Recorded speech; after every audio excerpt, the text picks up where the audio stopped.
देखिए question number 4, if x plus Y is equal to W plus Z then prove that A O B is a line. तो ये ए O B है, ये एक रे ओ सी गया है, ये एक रे ओ डी गया है ना। तो ये एक्स वाई जेड और डब्ल्यू। तो आपको प्रूव करना है कि ए ओ बी एक स्ट्रेट लाइन है। ए ओ बी अगर स्ट्रेट लाइन है तो कैसे हो सकता है प्रूव? अगर मैं ये बता दूं कि एक लाइन पर बने हुए दो एडजेसेंट एंगल्स का सम 180 डिग्री है तो ये स्ट्रेट लाइन हो जाएगी, ठीक है ना। अगर दो एडजेसेंट एंगल्स का सम एक्सियम है, देखिए axiom 6.2, if the sum of two adjacent angles is 180 degree then the non common arms, है ना, non common arms form a line. यही बताना है आपको। आप देखिए फ्रॉम फिगर आप सीधा सीधा लिख दीजिए x plus y plus z plus डब्ल्यू is equal to 360 degree. Complete angle होता है ना, कंप्लीट एंगल होता है एक कि एक पॉइंट के चारों ओर, है ना। तो ये क्या है, कंप्लीट एंगल है पूरा। तो कंप्लीट एंगल 360 डिग्री का होता है। अब क्या दिया है, given x plus Y is equal to W plus z दिया है ना।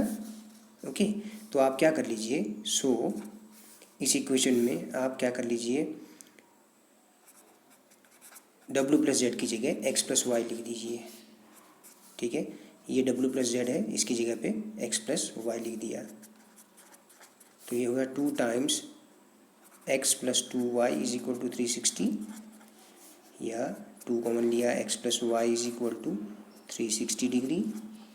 तो X plus Y is equal to क्या आ गया, 360 अपॉन 2, या आप क्या कहेंगे, X plus Y is equal to 180 degree. आप क्या लिखेंगे, sum of adjacent angles is 180 degree. तो आप क्या कहेंगे, so A O B is a line, ठीक है ना। बहुत ही आसान क्वेश्चन है, इसमें ऐसा कोई दिक्कत ही नहीं है। आप जो दिया है उसी से हम क्वेश्चन को सॉल्व कर रहे हैं। ओके, डब्ल्यू प्लस जेड की जगह पे हमने एक्स प्लस वाई लिख दिया।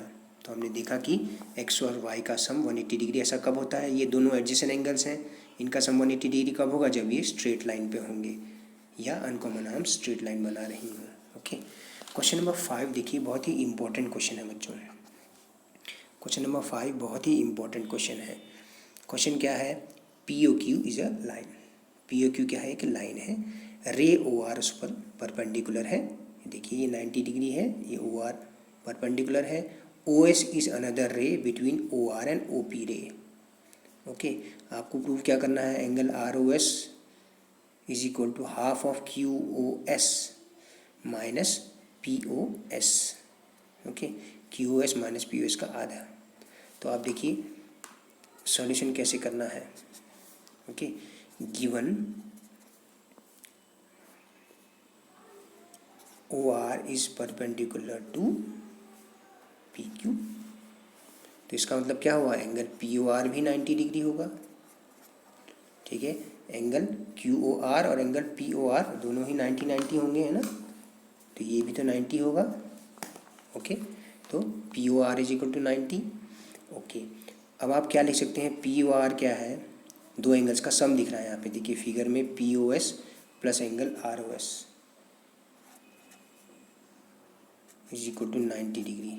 देखिए ये और ये का सम है ना, P O S plus R O S. तो पी ओ आर को दो एंगल्स का सम लिख दिया, इन दोनों एंगल्स का सम लिख दिया। ओके, और यहाँ से एक काम करिए, angle R O S is equal to आप लिख सकते हैं 90 degree minus angle P O S. इसको इक्वेशन नंबर 1 कह लीजिए। तो क्या मिला ये, इस इक्वेशन से ध्यान देने योग्य चीज़ क्या है, हमें जब प्रूव करना है तो उसमें R O S P O S और क्यू एस के बीच में रिलेशन निकालना है। तो ये वाला जो इक्वेशन है, ये वाला इक्वेशन आर ओ एस और पी ओ एस के बीच में, एंगल आर ओ एस और पी ओ एस के बीच में रिलेशन बता रहा है। ओके, अच्छा, तो अगला इक्वेशन में हम क्या करें, आर ओ एस और क्यू ओ एस के बीच में रिलेशन फाइंड कर लेते हैं। ओके, अब आप क्या देखेंगे, एंगल क्यू ओ आर भी 90 डिग्री है, एंगल क्यू आर भी 90 डिग्री है।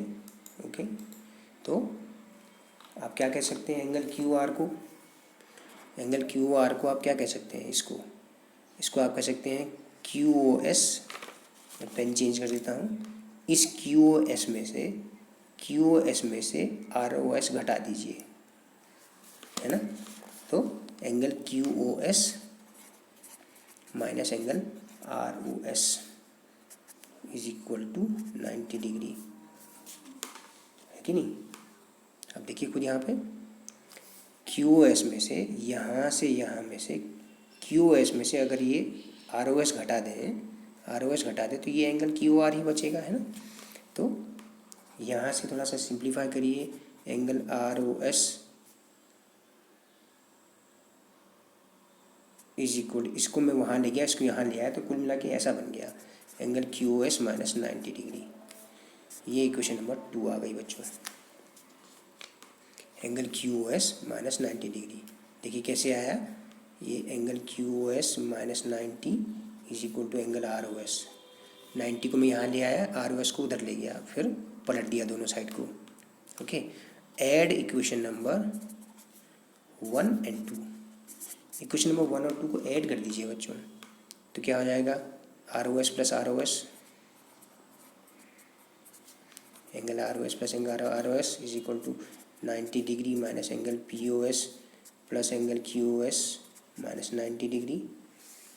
ओके, तो 90 और माइनस 90 कैंसिल हुआ, यहाँ पे हुआ twice of angle R O S is equal to angle Q O S minus angle P O S.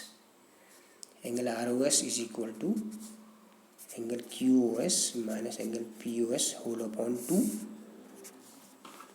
या आप इसको ऐसा लिख सकते हैं, angle R O S is equal to 1/2 of angle Q O S minus angle P O S. क्या किया है ध्यान दीजिए, इक्वेशन नंबर 1 से हमने स्टार्ट किया 90 डिग्री से, पी ओ आर दो एंगल्स का सम है, पी ओ एस और आर ओ एस एंगल का सम है, तो उससे हमें आर ओ एस और पी ओ एस के बीच में एक रिलेशन मिल गया। फिर एंगल क्यू आर 90 है, तो एंगल क्यू आर कैसे निकल सकता था, क्यू ओ एस में से अगर हम आर ओ एस घटा दें तो हमारे पास क्यू ओ आर बचेगा, तो Q O S minus R O S. Simplify किया तो आर ओ एस और एंगल क्यू ओ एस में रिलेशन मिला, दोनों को ऐड कर दीजिए और सिंप्लीफाई करिए तो आंसर आ जाएगा आपके पास। ठीक है बच्चों।